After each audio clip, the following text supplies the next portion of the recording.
You are manifesting money in abundance, doing your visualizations, your affirmations, and your manifestation techniques, and something derails you. Your wallet gets stolen, or your rent goes up, or you incur unexpected expenses, or your business loses clients to a competitor. Or maybe it's a lot less dramatic than that, and the money just isn't appearing in a way that is satisfying to you. You're not seeing any signs indicating that your desire is manifesting, no signs of movement. And you interpret that to mean that things aren't going well and that your desire feels impossible to manifest and out of reach. How do you quote unquote be positive and expect to realize your manifestation no matter what, even in the face of unfavorable conditions? How do you stay true to your desire? There are three ways, broadly speaking. These work no matter what you are in the process of manifesting. Money, a fulfilling relationship, a dream vacation, whatever. Three ways. The first is to not notice unfavorable conditions at all, which is actually the most effective way because when you're not noticing unfavorable conditions, you're not perceiving obstacles. You're not affirming or commenting on problems or even describing them. Life feels like a breeze. Example, a while ago, I got a letter informing me that I had been overcharged for a utility bill and that they were now reimbursing me for the mistake, for the overpayment. By the time I was informed of the mistake, it kind of didn't matter, if that makes sense, because in the very same letter informing me of the mistake, they were letting me know that they were going to credit the overpayment back to my bank account.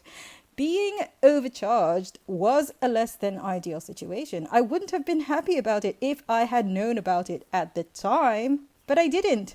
I suffered no inconvenience. There was no negative emotional impact. As they say, ignorance is bliss. So even if I was just being returned what I never should have paid to begin with, it was money I could expect to receive and look forward to receiving. It was like, wow, how lucky am I? I'm getting paid. I get to expect money to come into my account. Not something to complain about at all. Money incoming?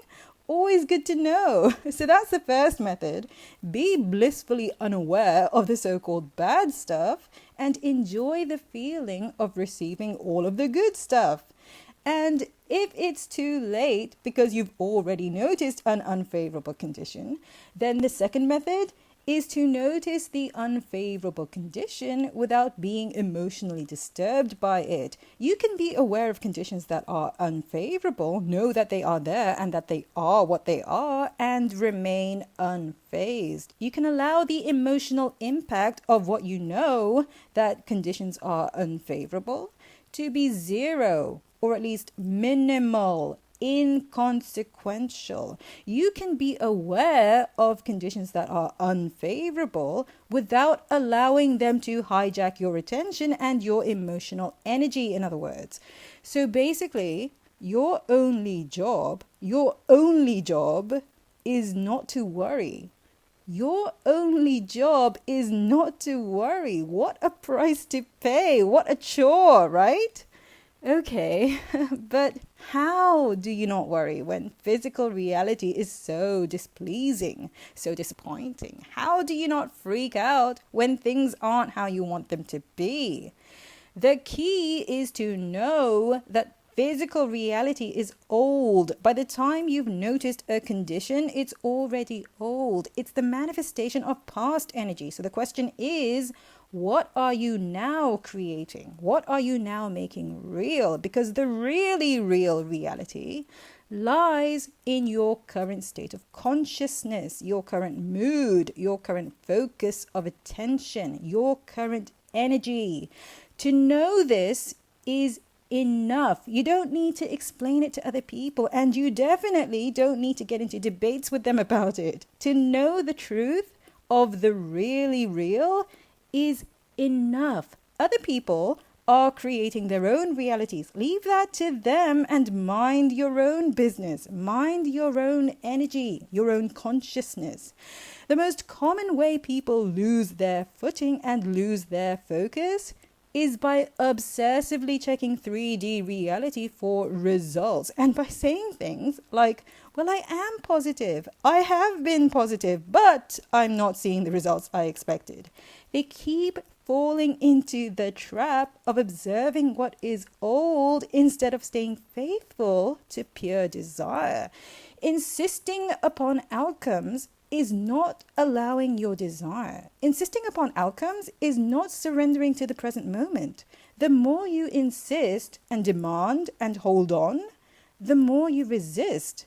The more you relax and let go, the more you nurture your faith, and more importantly, your desire. It's how you keep it fresh and alive. Desire is not need. Desire and need are energetically very different. Desire is more akin to appreciation and love and satisfaction, whereas need calls to dissatisfaction and fear and lack. How can desire be akin to satisfaction? A lot of people ask. Why isn't desire the same as need? Desire is satisfaction in the absence of the manifestation, or better said, desire is satisfaction in anticipation of the manifestation. You look forward to it and expect it without insistence, without doubt, without worry. Haven't you ever experienced a really satisfying daydream? It was, quote unquote, just a daydream, but it sure was satisfying and it sure felt good and you sure enjoyed it. It felt real. And who's to say it wasn't real? A dream is also a manifestation of pure desire. When you are carefree because there is nothing for you to worry about? Or are you carefree because you are focused on something other than the things that worry you? That was a rhetorical question, by the way, because there is always something to worry about if you choose to worry. Why do some people continue to worry about money after striking it rich? I'm not saying all of them do. My point is that there are some people who, after the initial elation of becoming quote unquote rich, continue to feel insecure despite now having millions. Reason's got nothing to do with it. Insecurity is not about reason or logic. Security is a feeling, and feelings come from people. They do not come from money. Feelings come from people. They do not come from things. You want to have a lot of money, but you also want to enjoy a harmonious relationship with others, right? What you desire is not just the money. What you desire is not money at any cost. You appreciate harmony. You appreciate peace and ease and joy. There are always things to worry about if you choose to worry. And that's great news because there are always things to appreciate and enjoy as well, such as harmony and peace and ease and joy and money you already have. Enjoy the money you currently have. Enjoy the idea of more of it being on its way to you. If it's not here now, it's because it's on the way and you get to look forward to it. If it were already here, you wouldn't look forward to it. You would just enjoy what you have. So do exactly that in the meantime, while the money that isn't here yet makes its way to you. If it's not here, it's on the way. And in the meantime, you get to enjoy what you have, which is always plenty. It is always possible to enjoy wealth. Wealth is not a specific number of dollars or possessions. Wealth is the way you feel on a day-to-day basis, not just on the subject of money, but about your well-being as a whole. Wealth is the feeling of appreciation and satisfaction and ease. A person who is genuinely wealthy spends freely, trusting that whatever he or she spends comes back multiplied. A person who is genuinely wealthy spends on things that are meaningful to him or her and receives excellent value in return every single time because they choose to enjoy their choices when it comes to how they spend. They make spending choices that are in alignment with their desires. Instead of thinking thoughts like, I can't afford what I want, so I have to settle for something less, you could acknowledge your abundance. For example, you could think, I make excellent choices. I am resourceful. I make the best use of the resources available to me. Money is my friend.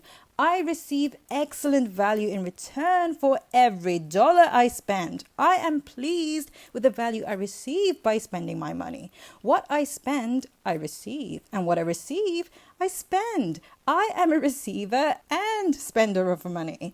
Money in, money out. I am a vessel for money. Money flows through me and I choose how to flow it. When and how it comes to me is not my concern. What I need always comes to me in perfect timing. What I have is plenty, everything I need and more besides. What I have is enough, more than enough, and more is on the way. More is always on the way.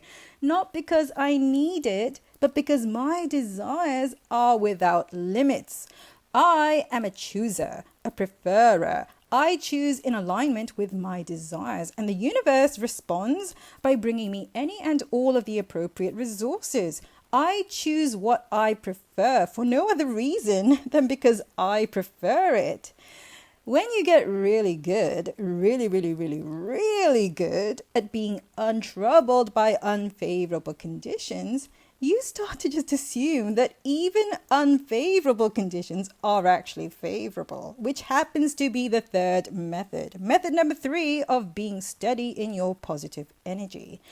This method is almost like the first, although not quite, because you do notice initially the unfavorable condition. It's just that you then very quickly and with great ease, because you've had a lot of practice, and also importantly, without pretending, make the conscious decision to see any and all so-called unfavorable conditions as actually being in your favor. And since you see all conditions as being favorable, you are encouraged by circumstances, even the unfavorable ones. You are encouraged instead of disappointed or discouraged. The key is always to remain unbothered by conditions that are not favorable, because being untroubled is what keeps you receptive to conditions that are favorable. If things are not to your liking, you notice them and just let them be what they are, because change is inevitable. You decide that all conditions are favorable, not because you like bad things happening to you, but because you know, or at least trust, that everything quote unquote bad that happens is leading you to something good. After all, everything is temporary, even the quote unquote good stuff. You focus dominantly upon the good things and you just let things come and go. All things, the so-called good and the bad, because that's life.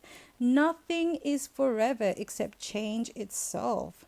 So if your wallet gets stolen, it's not like you jump up and down in celebration. Of course, there will be a moment of registering that event as unfortunate, and maybe even of feeling sorry for yourself as the victim of said unfortunate circumstance. The point is that you don't dwell there in your victimhood. You recognize that your fully actualized self has already expanded and moved on from that, because your spirit is eternally joyful. And when good things happen, it's not that getting a huge windfall, for example, isn't wonderful.